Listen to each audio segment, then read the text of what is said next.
Imaginez que, tout à coup, tout ce que vous pensiez savoir sur votre vie commence à s'effondrer. Les personnes en qui vous aviez confiance révèlent leurs véritables intentions, et ce qui semblait être un mariage parfait n'était qu'une farce soigneusement planifiée. Que feriez-vous si vous découvriez que vous avez été utilisé, trahi et manipulé par ceux qui devraient vous aimer le plus? C'est ce qui est arrivé à Amélie. Et ce qu'elle a découvert va vous laisser sans voix. Les vérités cachées sur son mari, Léon, et sa meilleure amie, Adriana, n'étaient que le début. Au cœur de tout cela, Margot, sa belle-mère, manipulait chaque détail de sa vie. Mais Amélie a refusé de se laisser abattre. Elle a décidé de se battre, de découvrir la vérité et de dévoiler les mensonges qui l'entouraient. Ce qu'elle a fait pour reprendre le contrôle de sa vie est tout simplement renversant. Si vous voulez savoir comment se termine cette histoire pleine de trahison, de secrets et de rebondissements, et découvrir ce qu'Amélie a fait pour retrouver le contrôle de sa vie, abonnez-vous à la chaîne Histoire de la vie. Ne manquez pas cette aventure émouvante et préparez-vous à être surpris par chaque détail. Mon mari m'a abandonné lors de notre lune de miel pour partir avec sa maîtresse. Le lendemain, ma belle-mère m'a appelé et m'a dit « Tu ne sais pas satisfaire mon fils, maintenant tu dois supporter ça. » Mais elle a pâli en découvrant ce que j'avais fait à son cher fils. Amélie et Léon, un couple apparemment parfait, profitaient de leur lune de miel dans une luxueuse station balnéaire. Le soleil se reflétait sur les eaux cristallines, et la brise chaude caressait doucement leur visage alors qu'ils marchaient sur la plage. Amélie, rayonnante de bonheur, avait l'impression de vivre un rêve. Depuis son enfance, elle avait rêvé de ce moment. Épouser l'homme qu'elle aimait et partager une vie pleine de promesses et d'aventures. Léon, quant à lui, bien qu'il sourit et tint sa main avec tendresse, avait une ombre dans les yeux, une inquiétude qu'Amélie ne parvenait pas à comprendre. Ses baisers étaient doux mais fugaces, et ses étreintes n'avaient plus la chaleur d'autrefois. Amélie, aveuglée par l'amour, ignorait les signes qui se présentaient, attribuant le comportement de Léon au nerf post-mariage. Ce soir-là, ils décidèrent de dîner dans un restaurant exclusif de la station. La table était éclairée par des bougies, et le doux murmure des vagues accompagnait la musique en direct. Amélie le regardait avec adoration, pensant à quel point elle était chanceuse, mais Léon était distrait, vérifiant son téléphone avec une fréquence qu'Amélie n'avait jamais vue auparavant. Chaque fois que l'appareil vibrait, ses yeux s'illuminaient d'une émotion qu'il ne montrait pas envers elle. « Tout va bien, mon amour ?»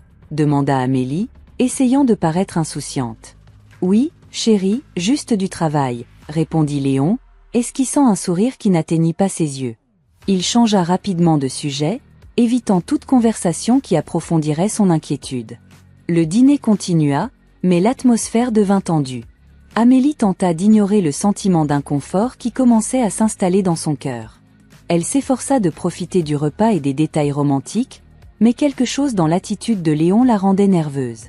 Ce soir-là, en retournant à la suite, Léon reçut un appel. « C'est du travail, je dois répondre », dit-il en se précipitant vers le balcon, fermant la porte derrière lui. Amélie resta dans la chambre, le cœur battant fort. Elle s'approcha de la porte pour écouter quelque chose qu'elle n'avait jamais faite auparavant. Son intuition, celle qu'elle avait ignorée toute la soirée, la poussait à chercher des réponses. Depuis le balcon, elle entendait la voix de Léon, mais ne pouvait distinguer ce qu'il disait. Son ton, cependant, était urgent, anxieux. L'appel dura plus longtemps que prévu, et Amélie, sentant un nœud dans la gorge, décida de s'habiller et de sortir se promener, espérant que l'air frais l'apaiserait. En sortant de la chambre, elle vit Léon entrer dans la sienne, un peu agité. « Tu sors ?» demanda-t-il, surpris. « Oui, je veux marcher un peu. »« Tu viens avec moi ?» répondit-elle, espérant qu'il accepterait. Mais Léon, regardant à nouveau son téléphone, secoua la tête. « Je te rejoins plus tard. J'ai juste besoin d'un moment pour finir ça, » répondit-il, essayant de paraître décontracté, mais cachant quelque chose de plus. Amélie acquiesça, forçant un sourire, avant de se diriger vers le hall de l'hôtel. En marchant, son esprit ne cessait de tourner autour de l'appel. Pourquoi Léon était-il si distant? Pourquoi ce besoin de tout garder secret? Son instinct lui disait que quelque chose n'allait pas, mais son cœur refusait d'accepter ce que son esprit commençait à soupçonner. Elle décida de marcher jusqu'à la plage, l'endroit qui l'avait toujours apaisée. La lune, reflétée dans la mer, offrait un spectacle magnifique, mais Amélie ne pouvait en profiter. Elle s'assit sur le sable, laissant la brise nocturne caresser son visage. Elle ferma les yeux, essayant de retrouver son calme, mais une voix au loin la sortit de sa transe. C'était la voix de Léon, appelant quelqu'un. Amélie se leva, suivant le son à pas lents, son cœur battant à tout rompre. À mesure qu'elle s'approchait, les voix devenaient plus claires. Elle se cacha derrière quelques buissons, assez près pour entendre, mais hors de vue. Jaiseus, Adriana Jaiseus. Je suis ici avec toi et je ne pense pas revenir vers elle, dit Léon d'un ton désespéré. Amélie sentit le monde s'effondrer sous ses pieds. Adriana, sa meilleure amie, la femme qui avait été sa confidente tout au long de sa vie, celle qui avait été à ses côtés dans les moments les plus difficiles. Elle ne pouvait pas croire ce qu'elle entendait. Mais que allons-nous faire ? Amélie ne mérite pas ça, répondit Adriana, bien que sa voix ne montrait aucun signe de remords. Nous en avons déjà parlé. Ce qui compte, c'est ce que nous ressentons, toi et moi. Amélie est forte, elle s'en remettra, dit Léon, maintenant d'un ton plus froid, plus distant. Les larmes commencèrent à couler des yeux de Amélie, mais elle se força à garder son calme. Elle refusait d'être la femme faible qui s'effondre simplement face à une trahison. Elle fit un pas en arrière, s'éloignant en silence, laissant Léon et Adriana dans leur monde de mensonges et de promesses brisées. Elle retourna à l'hôtel, son esprit en tourbillon d'émotions. Tout ce en quoi elle avait cru, tout ce en quoi elle avait eu confiance, s'était évanoui en un instant. Mais elle ne se permettrait pas de tomber. Elle savait qu'elle devait penser avec clarté et planifier son prochain pas. Quand Léon revint à la suite, il trouva Amélie déjà au lit, faisant semblant de dormir. Il s'approcha et, d'un geste mécanique, l'embrassa sur le front. « Je t'aime, Amélie », murmura-t-il, mais ses mots sonnaient maintenant vides, sans âme. Le lendemain matin, Amélie se leva tôt, avant que Léon ne se réveille. Son esprit avait travaillé toute la nuit et maintenant elle avait un plan. Elle fit ses valises en silence, laissa une note sur la table de chevet et quitta la chambre sans regarder en arrière. La note disait simplement « Je sais tout. Ne t'inquiète pas, je ne ferai pas de scène. Ne me cherche pas. » Le voyage de retour fut long, mais Amélie en profita pour réfléchir. Elle avait décidé de faire face à cette situation à sa manière, sans larmes, sans drame. Elle voulait être froide et calculatrice, car elle savait que c'était la seule façon de gagner ce jeu dans lequel elle avait été forcée de jouer. Lorsqu'elle arriva chez elle, le premier message qu'elle reçut fut de Margot, sa belle-mère. Amélie sentit une douleur dans la poitrine en voyant le nom sur l'écran, mais elle décida de répondre. « Amélie, j'espère que tu es déjà rentrée chez toi. Nous devons parler, » dit Margot avec son ton habituel de supériorité. « Je suis là, Margot. »« Que veux-tu » répondit Amélie, gardant sa voix neutre. « Je dois te faire comprendre quelque chose, ma chère. Ce qui est arrivé entre Léon et cette femme est de ta faute. Tu n'as pas su comment garder mon fils à tes côtés, tu n'as pas su le satisfaire, » dit Margot avec cruauté, comme si elle savourait chaque mot. Amélie sentit la colère monter en elle, mais elle la garda sous contrôle. « C'est ce que tu penses, Margot ? Eh bien, garde cette pensée, car ton cher fils ne sera plus mon problème. C'est maintenant à toi de gérer les conséquences, » répondit Amélie avec un calme qui masquait sa fureur. Margot resta silencieuse, peut-être surprise par la réponse de Amélie. Mais avant qu'elle ne puisse ajouter quelque chose, Amélie raccrocha. Elle savait que Margot ne la laisserait pas en paix, mais elle était prête à affronter ce qui allait arriver. Plus tard dans la journée, Amélie décida qu'elle avait besoin de quelqu'un en qui elle pouvait avoir confiance, quelqu'un qui n'était pas impliqué dans ce chaos. Elle pensa à Victor, un vieil ami de l'université. Victor avait toujours été un homme fiable, un avocat avec une réputation impeccable et un cœur noble. Elle se rendit à son bureau, sachant qu'il serait son meilleur allié pour ce qui allait suivre. À son arrivée, Victor la reçut avec un sourire chaleureux, mais son expression changea rapidement en voyant la tristesse dans les yeux de Amélie. « Amélie, que s'est-il passé ?» demanda-t-il, sa voix pleine d'inquiétude. Amélie s'assit en face de lui, sentant que pour la première fois depuis des jours, elle pouvait respirer. « Victor, j'ai besoin de ton aide, mais plus que tout, j'ai besoin de justice, » dit-elle, et pour la première fois depuis que tout avait commencé, elle sentit qu'elle reprenait le contrôle. Victor l'écouta en silence alors qu'elle lui racontait tout, de la trahison de Léon à l'appel de Margot. Lorsqu'elle eut terminé, Victor se leva et s'approcha d'elle, prenant ses mains dans les siennes. « Ne t'inquiète pas, Amélie. Nous allons leur faire payer, et nous le ferons d'une manière qu'ils n'oublieront jamais, » promit-il fermement. Amélie le regarda dans les yeux et acquiesça. Elle savait que le chemin qu'elle s'apprêtait à emprunter ne serait pas facile, mais elle n'était plus seule. Avec Victor à ses côtés, elle était prête à affronter Léon, Margot et quiconque se mettrait en travers de son chemin. Le jeu avait commencé, et cette fois, Amélie ne comptait pas perdre. Amélie se réveilla tôt, mais cette fois, il n'y avait ni larmes ni confusion, seulement une détermination froide et calculatrice. La trahison qu'elle avait subie lors de sa lune de miel ne lui avait pas seulement brisé le cœur, elle avait aussi allumé une flamme de vengeance qu'elle ne pouvait éteindre. Victor, son allié inattendu, était avec elle à chaque étape, l'aidant à naviguer dans le sombre labyrinthe de mensonges et de manipulations qui entourait Léon et Margot. Victor avait commencé à enquêter sur les antécédents de Adriana et de Léon dès qu'Amélie lui avait tout raconté. Ce qu'il découvrit fut plus perturbant que ce qu'il avait imaginé. Adriana n'avait pas seulement été la maîtresse de Léon, elle était également profondément impliquée dans une série de fraudes financières qui impliquaient l'entreprise familiale de Léon, une affaire que Margot contrôlait d'une main de fer. La situation était plus dangereuse que Amélie ne l'avait prévu, et elle savait maintenant qu'elle ne pouvait faire confiance à personne excepté à Victor. Dans son bureau, Victor éparpilla les documents qu'il avait obtenus sur la table devant Amélie. « Regarde ça », dit-il en pointant un rapport détaillé. Adriana et Léon sont impliqués dans un détournement de fonds massif. Ils ont détourné des fonds de l'entreprise pendant des mois. Margot le sait, mais elle a tout couvert pour protéger la réputation de la famille. Amélie sentit un nœud dans son estomac. « Alors tout cela faisait partie d'un plan pour me détruire et s'emparer de tout ?» demanda-t-elle. Victor hocha la tête. Mais il y a autre chose. Margot ne fait pas que le savoir, il semble qu'elle l'ait planifié depuis le début. Elle voulait que Léon s'engage avec Adriana pour s'assurer qu'elle contrôlerait tout, même son propre fils. La révélation frappa Amélie comme une vague glaciale.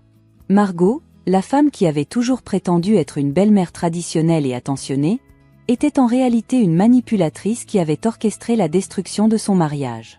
Mais Amélie n'était pas disposée à laisser Margot s'en tirer à bon compte. « Je ne permettrai pas que cela continue. Nous allons révéler toute la vérité, » dit Amélie. Alors que Victor poursuivait son enquête, Amélie se préparait à affronter Adriana. La tension montait à chaque pas qu'elle faisait vers le manoir des parents de Léon, où elle savait que Adriana serait. Le plan était simple, la confronter avec les preuves que Victor avait réunies et obtenir une confession qu'elle pourrait utiliser contre elle, et par extension, contre Margot.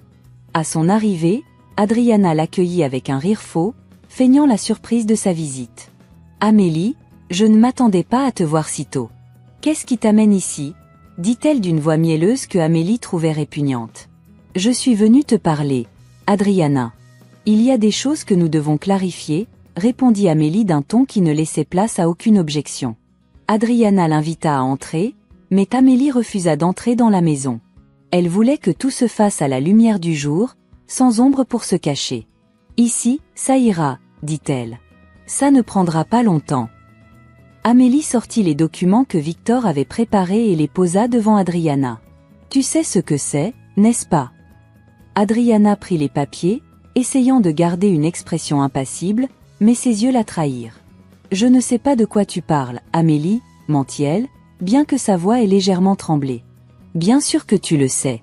Ce sont les preuves de tous les détournements que toi et Léon avez commis, tout cela sous les ordres de Margot. Combien de temps as-tu cru pouvoir garder cela secret ?» dit Amélie, sa voix ferme et pleine d'autorité. Adriana prit une profonde inspiration, essayant de reprendre le contrôle. « Tu ne sais pas de quoi tu parles, Amélie. Margot ne ferait jamais ça. Tout ce que tu vois est une distorsion de la réalité. Tu te laisses emporter par ta douleur. » Douleur? Ce n'est pas de la douleur que je ressens, Adriana, c'est la réalité. C'est la réalisation que j'ai été entourée de serpents tout ce temps. Et tu sais quoi ? Je ne suis pas prête à rester les bras croisés pendant qu'ils détruisent tout ce que j'ai un jour aimé, répondit Amélie avec une froideur qui fit reculer Adriana d'un pas. Adriana montra enfin son vrai visage. « Et qu'est-ce que tu vas faire, Amélie ? Publier tout ça ? Si tu le fais, tu détruiras non seulement Léon, mais aussi toi-même. » Personne croira. Tout le monde pensera que ce n'est que la crise d'une femme délaissée, dit-elle avec un sourire venimeux. Amélie soutint son regard, sans se laisser intimider. « C'est ce que tu crois.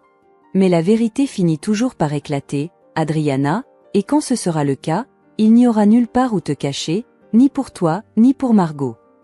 La tension entre les deux femmes était palpable, une bataille silencieuse où chacune évaluait ses prochains mouvements. Adriana, incapable de garder son calme, laissa tomber le masque. Tu as toujours été la préférée, la bonne, celle qui avait tout. Mais tu sais quoi? Léon ne t'a jamais aimé. Il était avec moi bien avant que tu ne te maries avec lui. Ça a toujours été moi, Amélie, et ça le sera toujours. Amélie sentit une douleur dans sa poitrine, mais elle refusa de montrer sa faiblesse. Et regarde ce que ça a donné, Adriana. Tu as Léon, mais tu n'as ni son respect ni sa loyauté. Tu n'es qu'un pion de plus dans le jeu de Margot, et quand tu ne lui seras plus utile, elle te jettera comme tous les autres. La conversation fut brusquement interrompue lorsque Léon apparut à la porte, son visage montrant de la confusion en voyant les deux femmes face à face. « Qu'est-ce qui se passe ici ?» demanda-t-il, regardant Amélie puis Adriana. « Ta femme est venue m'accuser de choses ridicules, » dit Adriana, essayant de paraître innocente, bien que sa voix ait un tranchant. Amélie le regarda directement, sa voix ferme. « J'ai tout découvert, Léon. Je sais ce que toi, Adriana et Margot avaient fait, et je ne resterai pas silencieuse. » Léon tenta de s'approcher d'elle, mais Amélie leva la main pour l'arrêter. « Ne t'approche pas de moi. J'ai supporté suffisamment de mensonges. C'est ici que ça s'arrête. » Adriana, voyant que la situation lui échappait, se tourna vers Léon. « Vas-tu permettre qu'elle te parle comme ça? Vas-tu laisser tout ce que nous avons construit s'effondrer ?» Mais Léon, pour la première fois, ne répondit pas immédiatement. Quelque chose dans le regard d'Amélie, la vérité inébranlable qu'il voyait dans ses yeux, le fit s'arrêter. Pendant des années, il avait été un homme faible, facilement manipulé par les personnes qui étaient censées l'aimer, mais maintenant, confronté à la dure réalité, il ne pouvait s'empêcher de ressentir que tout ce qu'il avait fait était mal. « Amélie, laisse-moi t'expliquer. Ce n'est pas ce que tu crois, » commença-t-il à dire, mais Amélie l'interrompit. « Ce n'est pas ce que je crois? Alors dis-moi, Léon, qu'est-ce que c'est? Quelle excuse as-tu pour voler ta propre entreprise, pour me trahir avec ma meilleure amie? Quelle justification peux-tu me donner maintenant ?» Sa voix était chargée de douleur et de fureur contenue. Léon resta silencieux, incapable de répondre. La vérité était là, nue et crue, et il n'y avait pas de mots pour le racheter. Amélie, voyant qu'il n'y avait plus rien à dire, se retourna et commença à marcher vers sa voiture. « Ce n'est pas fini, Léon, ni pour toi, ni pour Margot, ni pour Adriana. Préparez-vous à faire face aux conséquences de vos actes. » Ce soir-là, alors qu'Amélie et Victor examinaient les preuves qu'il avait recueillies, une idée controversée commença à germer dans l'esprit d'Amélie. « Et si nous allions plus loin ?» suggéra-t-elle avec une étincelle dans les yeux. « Que veux-tu dire ?» demanda Victor, intrigué par le ton d'Amélie. Margot a toujours eu une longueur d'avance, contrôlant tout le monde depuis l'ombre. Mais que se passerait-il si nous la sortions de sa zone de confort? Que se passerait-il si nous rendions publiques nos découvertes avant qu'elle ne puisse réagir? Proposa Amélie, sa voix pleine d'une détermination dangereuse. Victor comprit immédiatement ce qu'Amélie voulait dire. « Tu parles de mener cette guerre au grand jour? Ce serait risqué, mais cela pourrait aussi être le seul moyen de la vaincre, » dit Victor. Amélie hocha la tête. « Margot a joué avec nos vies comme si nous étions ses pions. Il est temps de poser les cartes sur la table et de lui montrer qu'elle n'a pas le contrôle qu'elle pense avoir. » La décision était prise. Au lieu de tout garder dans l'ombre et le silence, Amélie décida de porter la bataille sur le terrain le plus dangereux de tous, l'opinion publique. C'était un coup risqué, mais elle le croyait nécessaire pour enfin détruire l'empire de mensonges que Margot avait construit. Ce soir-là, Amélie enregistra une vidéo dans laquelle elle racontait son histoire, montrant les preuves des crimes de Léon et Adriana, et révélant le rôle que Margot avait joué dans toute cette affaire. Elle la publia sur une plateforme en ligne sous un pseudonyme, s'assurant qu'elle soit largement diffusée. La nouvelle devint rapidement virale, générant une controverse que personne ne pouvait ignorer. L'impact fut immédiat. Les médias se jetèrent sur l'histoire, et l'image publique de la famille de Léon commença à s'effondrer. Margot, furieuse et désespérée, tenta de limiter les dégâts, mais il était trop tard. Le scandale avait éclaté et il n'y avait plus moyen de le contrôler. La tension augmentait de jour en jour, et Amélie savait qu'elle avait franchi un point de non-retour. Mais au lieu de ressentir de la peur, elle ressentait un étrange calme. Elle savait que la vérité était de son côté et elle était prête pour ce qui allait arriver. Amélie regardait les nouvelles à la télévision, voyant comment son plan se déployait. Victor, assis à ses côtés, lui demanda si elle était prête pour la bataille finale. Amélie, les yeux fixés sur l'écran, acquiesça. « Je le suis, Victor. Ce n'est que le début. » Le scandale éclata comme une bombe, ébranlant les fondements de la famille de Léon et détruisant la réputation que Margot avait méticuleusement construite. Pendant des années, Amélie observait comment le monde que sa belle-mère, Margot, avait contrôlé d'une main de fer commençait à s'effondrer. Les nouvelles sur le détournement de fonds, les manipulations et les trahisons dominaient les gros titres, et chaque nouvelle révélation augmentait la pression sur Margot, Léon et Adriana. Margot, furieuse d'avoir perdu le contrôle, tenta désespérément de limiter les dégâts. Elle convoqua une réunion de famille au manoir, dans une dernière tentative de réunir ses alliés et d'élaborer un plan pour sauver ce qui restait de son empire. Lorsque Léon et Adriana arrivèrent, ils trouvèrent Margot faisant les 100 pas dans le salon principal, le visage déformé par la colère. « Tout cela est de la faute de cette idiote », dit Margot, en se référant à Amélie avec du venin dans la voix. « Je pensais que nous pourrions la contrôler, mais elle est devenue plus dangereuse que je ne l'avais imaginé. Nous devons agir rapidement avant qu'il ne soit trop tard. » Adriana, qui avait perdu toute sa confiance après la révélation publique, resta silencieuse, incapable de regarder Margot dans les yeux. « Margot, ce que nous avons fait a peut-être été trop loin. Les gens commencent à parler et nous ne pourrons pas l'arrêter, » dit-elle. Margot se tourna vers elle avec une fureur qu'elle montrait rarement. « Es-tu en train de me dire de me rendre ? Jamais. Pas après tout ce que j'ai fait pour maintenir cette famille au sommet. » Léon, qui était resté silencieux jusque-là, finit par parler. « Maman, peut-être que Adriana a raison. Nous avons perdu. Amélie a toutes les preuves. Il n'y a pas moyen d'échapper à cela. Nous devrions chercher à limiter les dégâts, mais nous ne pouvons pas continuer à nous battre. » Le regard de Margot se durcit en entendant les paroles de son fils. « Je ne peux pas croire que tu sois prêt à abandonner, Léon. Tout ce que j'ai fait, c'était pour toi, pour que tu aies un avenir brillant, et maintenant tu veux laisser une femme éconduite détruire tout ça. » Léon baissa la tête, honteux. Il avait passé toute sa vie dans l'ombre de sa mère, et pour la première fois, il réalisait le poids que cette ombre avait eu sur lui. « Ce n'est pas seulement Amélie, c'est tout ce que nous avons fait. Nous ne pouvons plus continuer à prétendre que nous sommes intouchables. » En plein milieu de cette confrontation familiale, Amélie et Victor se préparaient pour la bataille finale. Ils savaient que Margot ne se rendrait pas facilement et étaient prêts à affronter tout ce qu'elle tenterait. Dans son bureau, Victor avait réuni une équipe juridique d'élite, prête à porter l'affaire devant les tribunaux si nécessaire. « Amélie, nous sommes prêts », dit Victor en parcourant les derniers documents. « Tout est prêt pour l'audience préliminaire. Margot ne pourra rien cacher de ce qu'elle a fait. » Amélie, assise en face de lui, hocha la tête avec détermination. « Je ne m'arrêterai pas tant que Margot n'aura pas payé pour tout. Pas seulement pour ce qu'elle m'a fait, mais pour tout le mal qu'elle a causé à tant de personnes. Il ne s'agit pas seulement de justice personnelle, Victor, c'est quelque chose de plus grand. » Victor la regarda avec admiration. Il avait vu comment Amélie s'était transformée, passant de femme dévastée par la trahison à une guerrière implacable. « Tu as raison, Amélie. C'est plus grand que nous. Mais je veux aussi que tu saches qu'après tout ça, je veux que tu obtiennes ce que tu mérites. Non seulement la justice, mais la récompense pour toute la douleur que tu as endurée. » Les jours qui suivirent furent chaotiques. Margot tenta tout ce qui était en son pouvoir pour discréditer Amélie et minimiser l'impact du scandale, mais la vérité échappait déjà à son contrôle.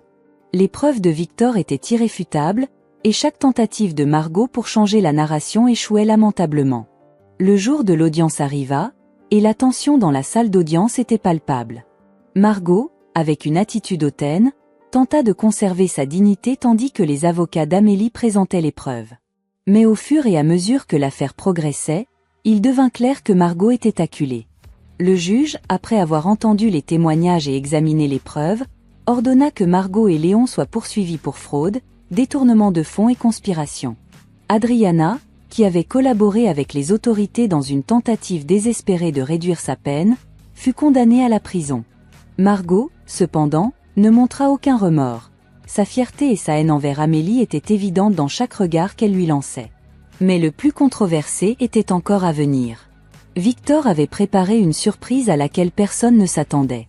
À la fin de l'audience, il présenta un document qui changea complètement le cours de l'affaire.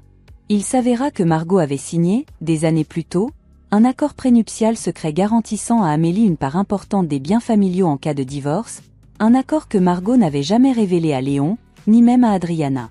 Lorsque le juge ordonna l'exécution de l'accord, Amélie devint légalement propriétaire d'une grande partie de la fortune familiale, une fortune que Margot avait passé toute sa vie à protéger. Le visage de Margot, en entendant la sentence, était un mélange d'incrédulité et de rage. Elle avait tout perdu. Amélie, en revanche, conserva son sang-froid. Elle avait gagné plus qu'elle ne l'espérait, non seulement en termes matériels, mais aussi dans sa lutte pour retrouver sa dignité et sa vie. En sortant du tribunal, la presse se pressa pour obtenir des déclarations, mais Amélie se contenta de dire « Ce n'est pas seulement une victoire pour moi, c'est une victoire pour la vérité et la justice, et pour toutes les personnes qui ont été victimes de ceux qui se croient au-dessus des lois. » Dans les jours qui suivirent, la vie d'Amélie changea radicalement. Avec la fortune qu'elle possédait désormais, elle décida d'investir dans des organisations caritatives et des projets visant à aider d'autres femmes qui, comme elle, avaient été trahies. Et Victor, toujours à ses côtés, la soutenait à chaque étape. Mais l'histoire ne s'arrêta pas là. Dans un revirement controversé, Amélie décida de faire une offre qui surprit tout le monde. Elle racheta l'entreprise familiale que Margot et Léon avaient tenté de détruire et en fit un empire financier bien plus grand qu'il ne l'avait jamais été. Margot, depuis sa cellule, observait impuissante comment la femme qu'elle avait méprisée et sous-estimée devenait l'une des femmes d'affaires les plus puissantes du pays. La fin arriva avec une dernière confrontation. Margot, dans une ultime tentative de retrouver quelque chose de son ancienne vie, demanda à voir Amélie. Lorsqu'Amélie entra dans la froide salle de la prison, elle trouva une Margot vaincue, mais encore pleine de rancœur. « Vas-tu rester là à me regarder avec pitié ?» dit Margot d'une voix rauque et brisée. « Tu penses avoir gagné, Amélie ? Tu crois pouvoir me remplacer dans le monde que j'ai construit ?» Amélie, gardant le calme qu'elle avait développé au cours des derniers mois, s'assit en face d'elle. « Je ne suis pas ici pour te remplacer, Margot. Je suis ici parce que je veux que tu saches que, malgré tout ce que tu as fait, tu n'as pas réussi à me détruire. Et tu n'as pas réussi à détruire ce qui était bon dans cette famille. Léon peut reconstruire sa vie loin de ton influence. Adriana devra affronter ses propres démons. Et moi, j'ai trouvé la paix. » Margot la regarda avec haine. « Paix ? Après tout ce que tu as fait ? » ?»« Oui, Margot. La paix, car, contrairement à toi, je ne suis pas obsédée par le contrôle. Je n'ai pas besoin de détruire les autres pour me sentir complète. J'ai appris que la véritable force ne vient pas du pouvoir, mais du pardon. Et je te pardonne, Margot, non parce que tu le mérites, mais parce que j'en ai besoin. » Pour la première fois, Margot ne sut que dire.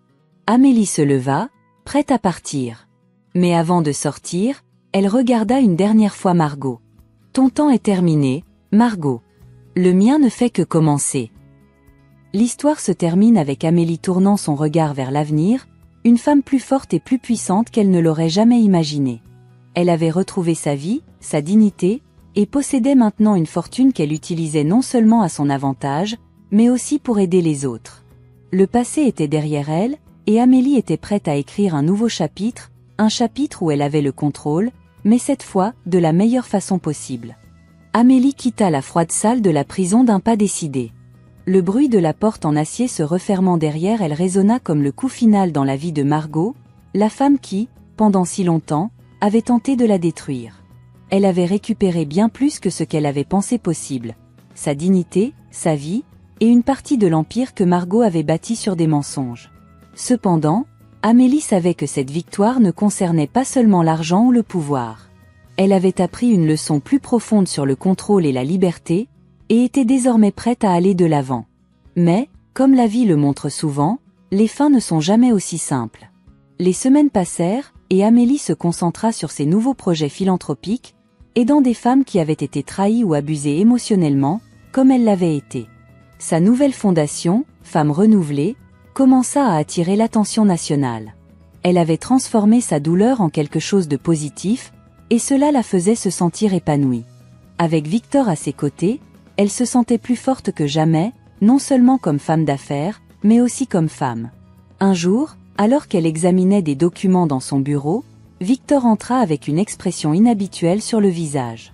Son visage habituellement calme, qui la réconfortait toujours, semblait désormais perturbé. « Amélie, il y a quelque chose que tu dois savoir, dit-il, avec une voix plus basse que d'habitude. » Amélie leva les yeux, légèrement inquiète. « Que se passe-t-il ? Quelque chose s'est mal passé avec la fondation ?» Victor s'approcha lentement, déposant une enveloppe marron sur la table. « Cela concerne Léon. » Il fit une pause, comme s'il cherchait les bons mots. Quelque chose de nouveau est apparu. Quelqu'un a enquêté sur son passé. Amélie haussa un sourcil, surprise. Après le procès, elle avait tenté de ne plus penser à Léon. Pour elle, il faisait partie de son passé, un chapitre qu'elle avait fermé, mais qu'elle ne souhaitait pas voir dans son avenir. Cependant, les mots de Victor la troublèrent. Quoi de plus pourrait-il y avoir sur Léon ? Demanda-t-elle en ouvrant l'enveloppe. À l'intérieur se trouvaient plusieurs documents, mais un en particulier attira son attention. Un rapport financier lié à l'entreprise familiale. Quelque chose n'allait pas. D'importantes sommes d'argent avaient été transférées sur un compte à l'étranger, de l'argent qui n'était pas lié au détournement déjà découvert lors du procès. « Qu'est-ce que c'est ?» demanda-t-elle, fronçant les sourcils en examinant les papiers. « Il semble que Léon avait plus de secrets que nous ne le pensions, dit Victor, en s'asseyant en face d'elle. Il a détourné de l'argent vers un compte aux îles Caïmans pendant des années, mais cela n'a jamais été mentionné lors du procès. Tout cela est ressorti récemment, et cela pourrait avoir des implications légales bien plus graves que ce que nous imaginions. » Le cœur d'Amélie fit un bond. Bien qu'elle ne ressente plus d'amour pour Léon, la trahison restait une blessure ouverte. Comment était-il possible qu'il y ait encore plus de secrets, plus de mensonges ? Elle pensait avoir tout découvert, mais voilà que le passé revenait la hanter. « Que faisons-nous avec cela ?» demanda-t-elle, respirant profondément pour se calmer. Victor la regarda avec un mélange de préoccupation et de détermination. « C'est ta décision, Amélie. Nous pouvons remettre cela aux autorités ou bien l'affronter directement avec Léon. Ce qui est clair, c'est que cela va bien au-delà de ce que nous avions anticipé. » Amélie resta silencieuse, traitant l'information. Elle pensait que la bataille était terminée, qu'elle avait laissé cette partie sombre de sa vie derrière elle. Mais le passé revenait la tirer dans son labyrinthe de mensonges. Léon continuait à jouer son jeu, mais cette fois-ci, c'était elle qui avait les cartes en main. Elle décida de l'affronter. 2 jours plus tard, Amélie et Victor organisèrent une rencontre dans un café discret. Léon accepta de les voir, probablement sans se douter de ce qui l'attendait. Lorsqu'il arriva, Amélie remarqua qu'il avait l'air plus fatigué, plus vieilli. Son arrogance habituelle avait diminué, mais il restait encore quelque chose dans ses yeux qui la rendait méfiante. « Amélie, dit Léon, en s'asseyant en face d'elle. Je ne m'attendais pas à ce que tu veuilles me voir. Ne t'inquiète pas, je ne cherche pas à me réconcilier, répondit Amélie, d'un ton froid et calculateur. Elle sortit les documents de son sac et les posa devant lui. Mais je cherche des réponses. Léon regarda les papiers avec un mélange de surprise et de nervosité. Il tenta de garder son calme, mais Amélie pouvait voir qu'il perdait le contrôle. « D'où as-tu eu cela ?» demanda-t-il, sa voix tremblant légèrement. « Cela n'a pas d'importance. Ce qui compte, c'est que, encore une fois, tu m'as sous-estimé. Et encore une fois, tu t'es enfoncé dans tes propres mensonges, répondit-elle, en gardant son regard fixe. Je veux savoir la vérité, Léon. Pourquoi as-tu continué à cacher cela? Tout ce qui s'est passé n'a-t-il pas suffi? Que avais-tu prévu? Léon soupira, sa façade s'effondrant finalement. Je n'avais jamais prévu que cela aille aussi loin, Amélie. Margot, c'est elle qui a tout initié. Je pensais pouvoir le gérer, mais les choses ont échappé à mon contrôle. L'argent, c'était un plan de secours, au cas où tout échouerait. Je ne voulais pas tout perdre. Amélie le regarda avec un mélange d'incrédulité et de pitié. Il avait toujours été un homme faible, toujours à l'ombre de sa mère, mais elle voyait maintenant qu'il avait aussi été son propre complice. « Tu sais que cela ne restera pas ainsi, n'est-ce pas ?» dit-elle d'un ton impitoyable. « Maintenant, non seulement tu vas tout perdre, mais tu pourrais aller en prison pour bien plus longtemps. Léon la regarda, les yeux suppliants. « S'il te plaît, Amélie, je ne peux plus supporter ça. Margot m'a entraîné là-dedans, mais je ne l'ai jamais voulu, je ne peux pas aller en prison. J'ai déjà tout perdu. » Amélie ressentit une douleur intérieure. Une partie d'elle voulait laisser Léon souffrir les conséquences de ses actes. Mais une autre partie, celle qui avait appris à pardonner, savait qu'elle devait prendre une décision plus grande. « Je te donne une dernière chance, dit-elle finalement. Tu coopères avec les autorités, tu leur dis tout sur Margot et Adriana, et tu leur donnes accès à ces comptes. Si tu le fais, je pourrais t'aider à réduire ta peine. Si tu ne le fais pas, » Elle fit une pause, laissant ses mots en suspens. « Eh bien, tu sais comment cela se termine. » Leon acquiesca lentamente vaincu. Il savait qu'il n'avait pas le choix. La semaine suivante, Amélie et Victor remirent les nouvelles preuves aux autorités, et Léon accepta de coopérer. Cependant, ce ne fut pas le seul développement inattendu. Alors que l'affaire progressait, un nom surgit que personne n'attendait. Nicolas, l'ancien associé de Margot et Léon, un homme qui avait disparu des radars lorsque tout avait commencé à s'effondrer. Victor, intrigué par ce nouveau personnage, commença à enquêter. Il découvrit que Nicolas n'avait pas seulement fait partie du schéma de corruption, mais qu'il avait aussi été un vieil ami d'Amélie. Tout à coup, des souvenirs d'une amitié d'il y a des années revinrent à l'esprit d'Amélie, à l'époque où elle n'était pas encore mariée à Léon. Nicolas avait été quelqu'un de proche, un homme qui avait toujours montré un intérêt particulier pour elle, mais qui avait disparu sans explication. Un jour, Amélie reçut un appel inattendu. C'était Nicolas. Amélie dit une voix calme à l'autre bout du fil. « Je sais que tu ne t'attendais pas à m'entendre, mais je pense qu'il est temps que nous parlions. » Amélie, surprise par ce contact, ne sut que dire. « Nicholas? Pourquoi appelles-tu maintenant? Il y a beaucoup de choses que tu ne sais pas sur Margot, Léon, et sur moi.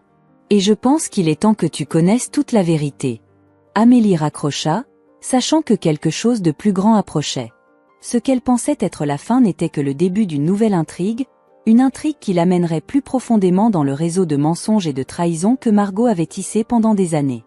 L'histoire d'Amélie n'était pas encore terminée. Il y avait encore plus de secrets à découvrir, plus de vérités cachées qui allaient éclater. Et cette fois, elle était prête à les affronter, quoi qu'il en coûte. Amélie raccrocha le téléphone et resta à regarder dans le vide, essayant de comprendre ce qu'elle venait d'entendre. Nicolas, l'associé de Léon et ancien ami, qui avait disparu de sa vie des années plus tôt, réapparaissait maintenant au centre d'une conspiration qui semblait sans fin. Tout ce qu'elle croyait avoir découvert, les mensonges de Margot, les trahisons de Léon, lui semblaient maintenant incomplets. Il y avait plus, bien plus. Victor, qui avait été à ses côtés tout ce temps, entra dans la pièce et vit l'expression perturbée sur le visage d'Amélie. « Que s'est-il passé ?» demanda-t-il, avec un ton plein d'inquiétude. « Nicolas m'a appelé, répondit Amélie, levant les yeux pour croiser ceux de Victor. « Il veut parler. Il dit qu'il y a plus que ce que nous savons. » Victor resta silencieux un instant, traitant l'information. Il savait que Nicolas avait été impliqué dans le schéma de Margot et Léon, mais il n'aurait jamais imaginé que son implication pouvait être aussi profonde. « Tu crois qu'il dit la vérité ?» demanda-t-il finalement. Amélie hocha la tête, bien qu'elle ne soit pas encore certaine de ce qu'elle ressentait. « Je ne sais pas. Mais s'il y a autre chose, je dois le savoir. Je ne peux pas avancer sans découvrir toute la vérité. » Victor s'approcha d'elle, posant une main réconfortante sur son épaule. « Nous allons procéder avec prudence. Si Nicolas sait quelque chose, nous l'utiliserons à notre avantage, mais nous ne devons pas lui faire aveuglément confiance. » Amélie Sapira. Elle savait que Victor avait raison. Nicolas avait été proche d'elle dans le passé, mais maintenant, dans ce sombre enchevêtrement de mensonges et de trahisons, elle ne pouvait se permettre de faire confiance à qui que ce soit. Elle avait appris cette leçon de la manière la plus douloureuse qui soit. Le lendemain, Amélie et Victor décidèrent de rencontrer Nicolas dans un café éloigné du centre-ville. Quand ils arrivèrent, Nicolas était déjà là, assis à une table au fond, avec un regard fatigué dans les yeux. Il semblait avoir considérablement vieilli depuis la dernière fois qu'Amélie l'avait vu. L'homme qui avait autrefois été charmant et sûr de lui paraissait maintenant vaincu. Amélie s'assit en face de lui sans dire un mot au début, observant comment Nicolas évitait de croiser son regard. Victor, comme toujours, était à ses côtés, prêt à intervenir si quelque chose tournait mal. Merci d'être venu, dit enfin Nicolas, rompant le silence gênant. Je sais que tu ne me fais probablement pas confiance, et je ne te blâme pas pour cela. Amélie le fixa, maintenant le calme qu'elle avait appris à maîtriser au cours des derniers mois. Je ne te fais pas confiance, Nicolas. Mais je suis là parce que je veux des réponses. Nicolas hocha lentement la tête, comme s'il s'attendait à cette réponse. E comprends. Et tu as le droit d'être en colère. Il y a des choses que tu ignores, et certaines te feront remettre en question tout ce que tu croyais. Amélie resta silencieuse, attendant qu'il continue. Margot n'est pas la seule à avoir des secrets. Léon? Nicolas hésita avant de continuer. Léon ne t'a pas tout dit, même au sujet de sa relation avec Adriana. Ce que tu ne savais pas, c'est qu'Adriana n'était pas seulement sa maîtresse. Margot l'avait placée là dès le début, bien avant que vous ne vous rencontriez. Amélie sentit le sol se dérober sous ses pieds une fois de plus. Elle savait que Margot était manipulatrice, mais elle n'avait jamais imaginé que tout cela avait été planifié depuis si longtemps. Qu'est-ce que tu veux dire par Margot l'a placée là? Demanda Amélie, sa voix à peine contrôlée. Adriana faisait partie du plan dès le début, expliqua Nicolas, maintenant avec un ton sombre. Margot l'a utilisé pour avoir le contrôle sur Léon, pour le manipuler et s'assurer que tout resterait sous contrôle familial.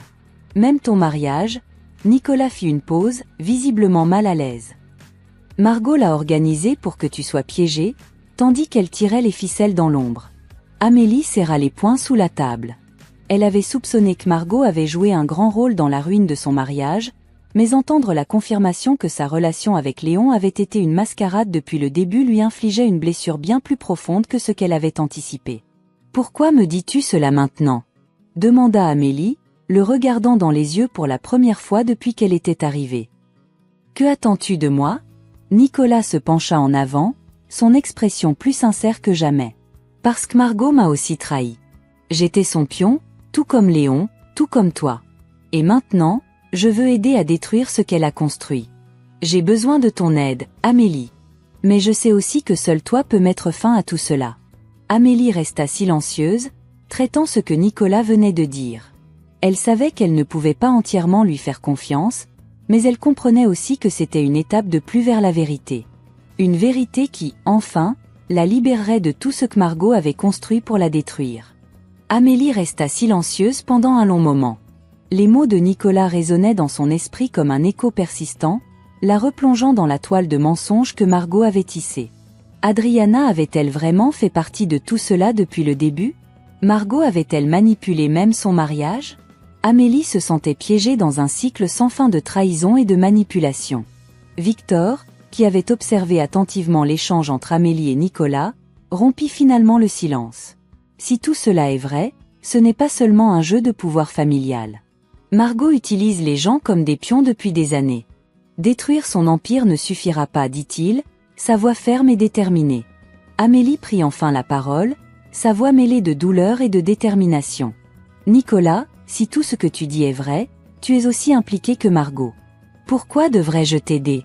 Pourquoi devrais-je faire confiance à quelqu'un qui a fait partie de ce réseau dès le début? Nicolas baissa les yeux, conscient que la confiance était une denrée rare à cette table. Tu as raison, admit-il. Je n'ai aucune excuse pour ce que j'ai fait.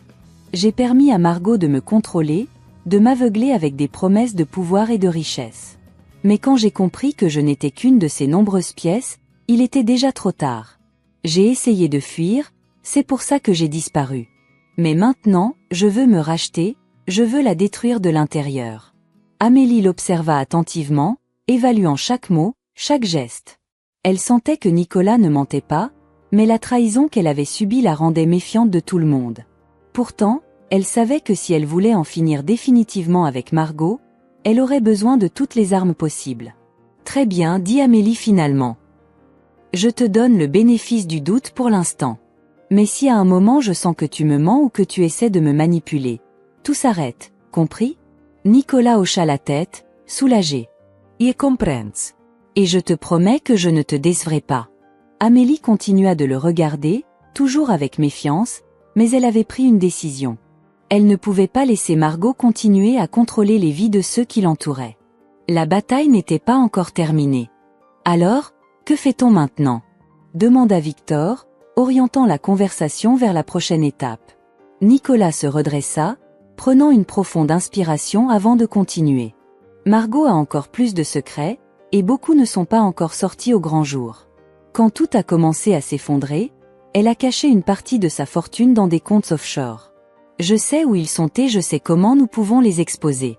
De plus, elle a des connexions dans les hautes sphères. Des juges et des politiciens qui l'ont protégée pendant des années. Si nous voulons vraiment la faire tomber, nous devons démanteler ces réseaux de pouvoir. Amélie le regarda fixement, absorbant ce que Nicolas venait de dire. Ce n'était plus seulement une querelle familiale. Margot avait construit un empire de corruption qui affectait des personnes bien au-delà de son cercle immédiat. Il faisait désormais face à quelque chose de beaucoup plus grand, quelque chose qui nécessitait un plan bien plus élaboré. Ce n'est pas seulement à propos de Margot, dit Amélie. Il s'agit de toutes les personnes qu'elle a utilisées, trahies et détruites pour maintenir son pouvoir. Si nous allons la faire tomber, nous devons le faire de façon à ce qu'elle ne puisse jamais se relever. Mais ce ne sera pas facile. Non intervint Nicolas. Ce ne sera pas facile. Mais si nous réussissons à dévoiler tout ce qu'elle a fait, même ses alliés l'abandonneront. Personne ne veut être associé à une telle chute. Il y a des gens qui attendent le bon moment pour la trahir, et nous pouvons utiliser cela à notre avantage. Amélie hocha lentement la tête. Alors, nous commencerons par ces connexions. Nous devons rassembler toutes les preuves possibles sur ses liens avec les juges, les politiciens et les hommes d'affaires. Si nous pouvons prouver que Margot a corrompu le système, elle ne sera pas la seule à tomber, mais tous ceux qui l'ont soutenue aussi. Victor, qui était resté silencieux, observant le déroulement de la conversation, ajouta. Cela pourrait devenir bien plus gros que ce que nous imaginons. Dénoncer la corruption à ce niveau pourrait avoir des répercussions dans tout le pays. Nous devons être prudents, nous assurer que chaque étape que nous franchissons est calculée. Je suis prête à prendre ce risque, répondit Amélie. Je ne suis plus seule. J'ai maintenant la vérité de mon côté, et c'est ce qui la détruira. Au cours des semaines suivantes, Amélie, Victor et Nicolas travaillèrent en silence, rassemblant des preuves, contactant des personnes clés et élaborant un plan détaillé pour abattre Margot une fois pour toutes. Chaque jour apportait de nouvelles découvertes, des transactions secrètes, des documents accablants et des liens avec des figures puissantes que Margot avait utilisées pour se maintenir au pouvoir. Le réseau que Margot avait construit était bien plus complexe que Amélie ne l'avait imaginé, mais avec chaque nouvelle information recueillie, l'emprise de Margot s'affaiblissait un peu plus.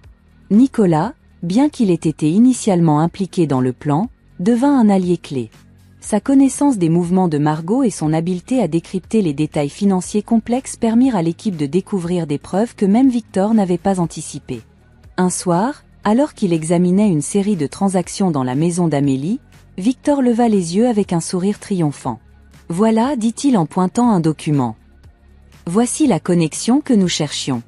Margot a utilisé une société fantôme pour détourner des millions vers des politiciens et des juges corrompus. Si cela sort, tout son empire s'effondrera. » Amélie prit le document, sentant l'adrénaline monter en elle.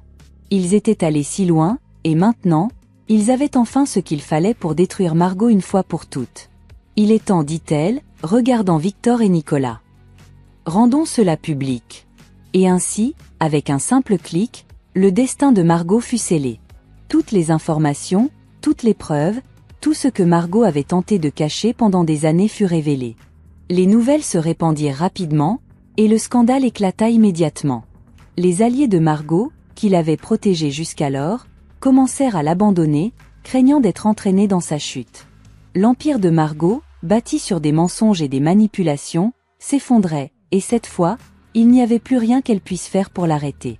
Mais juste au moment où Amélie pensait que tout était terminé, une nouvelle révélation arriva, une qui allait tout changer une fois de plus. Tout au long de cette histoire, nous avons vu comment Amélie a affronté des défis que personne ne devrait traverser. Elle a été trahie par ceux en qui elle avait le plus confiance, manipulée par sa propre famille et entourée de mensonges depuis le début. Mais au lieu de se laisser abattre, Amélie a décidé de se battre. Elle a utilisé la vérité comme sa plus grande arme, avec détermination et courage, à exposer les mensonges qui étaient utilisés pour la contrôler. Cette histoire nous enseigne beaucoup sur la force intérieure et le pouvoir de la vérité. Combien de fois, dans nos propres vies, ne nous sentons-nous pas trahis ou trompés, que ce soit par des personnes proches, par le système ou même par nous-mêmes.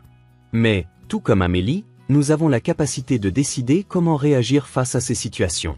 Nous pouvons nous cacher et laisser la douleur nous consumer, ou nous pouvons nous lever, les affronter de face et transformer l'adversité en une opportunité de grandir. Amélie n'a pas seulement retrouvé sa dignité, mais elle a également prouvé que, lorsque nous faisons confiance à la vérité et que nous agissons selon nos principes, nous pouvons changer la donne. Même si les obstacles semblent insurmontables, il y a toujours une issue pour ceux qui restent fermes. Sa détermination est un puissant rappel que nous ne devons jamais abandonner, même lorsque tout semble perdu. La force est en nous, attendant souvent le bon moment pour se manifester. Maintenant, j'aimerais savoir ce que vous pensez de cette histoire. Qu'est-ce qu'elle vous a fait réfléchir? Avez-vous déjà vécu une situation où vous vous êtes senti trahi ou trompé? Comment avez-vous géré cela? Partagez dans les commentaires vos opinions, vos expériences ou même ce que vous feriez si vous étiez à la place de Amélie. Je veux savoir comment vous feriez face à une situation aussi difficile. Chacun de nous a une perspective unique, et cet espace est là pour que nous puissions échanger des idées et grandir ensemble. Et si vous avez aimé cette histoire et que vous voulez continuer à suivre d'autres récits émouvants comme celui-ci, n'oubliez pas de mettre un like à cette vidéo et de vous abonner à la chaîne Histoire de la vie. Ici, nous vous apportons toujours des histoires vraies, pleines d'émotions et de leçons de vie, pour que nous puissions réfléchir ensemble aux complexités de notre propre parcours. N'oubliez pas d'activer la cloche pour recevoir les notifications des nouvelles vidéos, afin que vous ne manquiez jamais une histoire qui pourrait faire une différence dans votre journée. Maintenant, en parlant de leçons, cette histoire de Amélie nous amène également à une réflexion profonde sur le pardon, les nouveaux départs, et surtout l'amour. Non seulement l'amour de soi, mais aussi l'amour immense que Dieu a pour chacun de nous. Dans l'évangile de Jean, chapitre 3, verset 16, la Bible nous rappelle une vérité puissante, car Dieu a tant aimé le monde qu'il a donné son Fils unique, afin que quiconque croit en lui ne périsse point, mais qu'il ait la vie éternelle. Ce verset contient l'essence de l'amour inconditionnel de Dieu. Il nous a tellement aimés qu'il a envoyé son Fils unique, Jésus-Christ, pour que nous, à travers lui, puissions être sauvés. C'est un amour si immense, si profond, qu'il dépasse toute compréhension humaine. Un amour qui n'exige rien en retour, qui ne dépend pas de qui nous sommes ou de ce que nous faisons, mais qui existe simplement, toujours prêt à nous pardonner et à nous accueillir. Tout comme Amélie a dû faire face à des mensonges et des trahisons, nous aussi, parfois, nous sommes confrontés à nos propres erreurs, à nos faiblesses, et nous nous sentons éloignés de Dieu. Peut-être traversez-vous un moment où vous avez l'impression d'avoir commis des erreurs impardonnables, que vos échecs vous ont éloigné de quelque chose de plus grand. Mais la vérité, c'est que, tout comme Amélie a trouvé la force de se relever, Dieu est toujours prêt à nous offrir une nouvelle chance. Le sacrifice de Jésus sur la croix est la preuve ultime de l'amour de Dieu pour nous. Il a donné sa vie pour que nous ayons l'opportunité de vivre avec lui pour l'éternité. Peu importe ce que vous avez fait, ou combien de fois vous avez échoué, l'amour de Dieu est toujours présent, attendant que vous l'acceptiez. Le pardon est réel, et le salut est un cadeau accessible à chacun de nous. Tout ce que nous avons à faire, c'est de l'accepter. Si vous n'avez pas encore accepté Jésus-Christ comme votre sauveur, c'est le moment. Dieu vous attend à bras ouverts, prêt à vous donner une nouvelle vie, un nouveau but. Vous n'avez pas besoin de porter les poids du passé, les culpabilités ou les douleurs. Le Christ a déjà tout porté pour vous. Il suffit d'ouvrir votre cœur et de l'accepter. Je vous invite à faire une prière simple, là où vous êtes. Dites à Dieu que vous reconnaissez le sacrifice de Jésus, que vous souhaitez accepter ce cadeau d'amour et commencer une nouvelle vie à ses côtés. Cela peut être une prière brève, mais sincère, quelque chose comme: Seigneur Jésus, je reconnais que je suis pécheur et que j'ai besoin de toi. Merci pour ton sacrifice sur la croix et pour ton amour pour moi. Aujourd'hui, je t'accepte comme mon seul et suffisant sauveur. Pardonne mes péchés, transforme ma vie et aide-moi à suivre tes voies. Au nom de Jésus, Amen. Si vous avez fait cette prière, sachez que quelque chose de puissant s'est produit dans votre vie. Dieu vous a entendu et vous a accueilli avec un immense amour. Désormais, vous n'êtes plus seul. Marchez avec confiance, sachant que le Créateur de l'univers est à vos côtés, guidant vos pas. Et si vous voulez en savoir plus sur l'amour de Dieu, sur comment marcher avec Jésus, abonnez-vous ici à la chaîne Histoire de la vie. Nous avons toujours une parole d'espoir, une histoire de transformation, et des messages qui peuvent fortifier votre foi et vous aider dans ce cheminement spirituel. Merci d'avoir regardé, d'avoir participé à ce voyage avec nous, et souvenez-vous, ne sous-estimez jamais le pouvoir de la vérité et de l'amour de Dieu dans votre vie.